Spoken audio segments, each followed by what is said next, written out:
ශාසනයේ උකසටකත් ගල් කොරියක් ගෞරක්ෂිතේ ගල් කොරියක් පවත්වන්න අවසර දීලත් නැහැ. අනුරාධපුර ගොවිතැන සේවා කියනවා. SD උබේ පාඩ වාර්තා කරන්නේ. ඔය එහෙදි නිකන් එළිය බලනොම් කළා. විසඳුමක් නැහැ. යන්න පාරක් නැති උනත් අවුරුදු පතා ඉඳලා වෙනවා.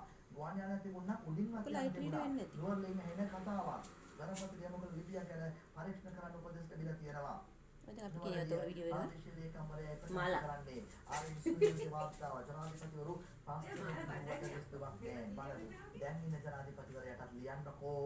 ඊට පස්සේ ගාන එකතු කරලා ඕනනම් 6යි කියලා ලියවන්නකෝ. උන් නැත්තම් එහෙම සම්මා කිරි සම්මා මෙලදී ගන්න අවම මිල ඉහළට ශාමුවන් ගණේමත්තගේ සටහන යන වාහන ප්‍රතිපත්ති සුරක්ෂිතතා කමිටුව විසින් නාඩු වී කිලෝග්‍රෑම් එකක් මෙලදී ගැනීමේ අවම මිල රුපියල් 120ක් ලෙසත් සම්ම වී කිලෝග්‍රෑම් එකක් මෙලදී ගැනීමේ අවම මිල 125 සිට 130 දක්වා කිරි සම්බා කිලෝග්‍රෑම් එකක් මෙලදී ගැනීමේ අවම මිල රුපියල් 132 සිට රුපියල් 140 දක්වා ඉහළ නැංවීමටත් තීරණය කර තිබෙන බවයි එම වාර්තාවේ සටහන් කරන්නේ. ඔය ගන්න කිරි සම්බා වී ඇත හාල් නැත. ඇත කඩේ පිටිපස්සේ ඉස්සරහ නැත. එකවර තෙල් ගන්න සල්ලි නෑ. සතියන්තයේ තෙල් ඉංගියක් ඇති වෙයි.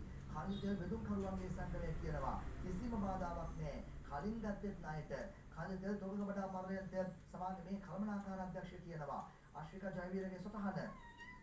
ලංකා කලින් තෙල් තොගකබඩ අමාරයන්ත සමාගම එළඹෙන ජනවාරි 17 වෙනිදා සෙනසුරාදා කලින් තෙල් බෙදාහැරීම සිදු නොකිරීමට තීරණය කිරීම නිසා එළවෙන සතියන්තයේ ප්‍රමාණවත් ඉන්ධන තොග කලින්ම ඇනොන් කරන ලෙස බෙදුම් කරුවට දන්වා ඇතත් දින 3කට එකවර මුදල් ගෙවා ඉන්ධන ඇනොන් කිරීමට මූල්‍ය හැකියාවක් නැති බව බෙදුම් කරුවෝ කියනවා. එම නිසා එළවෙන සතියන්තයේ ඉන්ධන පෙරමුම්වල වල ඉන්ධන හිඟයක් ඇති විය හැකි බව තමයි ඔවුන් කියන්නේ. නමුත් කිසිම බාධාවක් නැහැ. කලින් ගත්තේ ණයට කියලා තමයි ඒකට කද තෙල් තොග ගබඩා පනන්ත සමාගමේ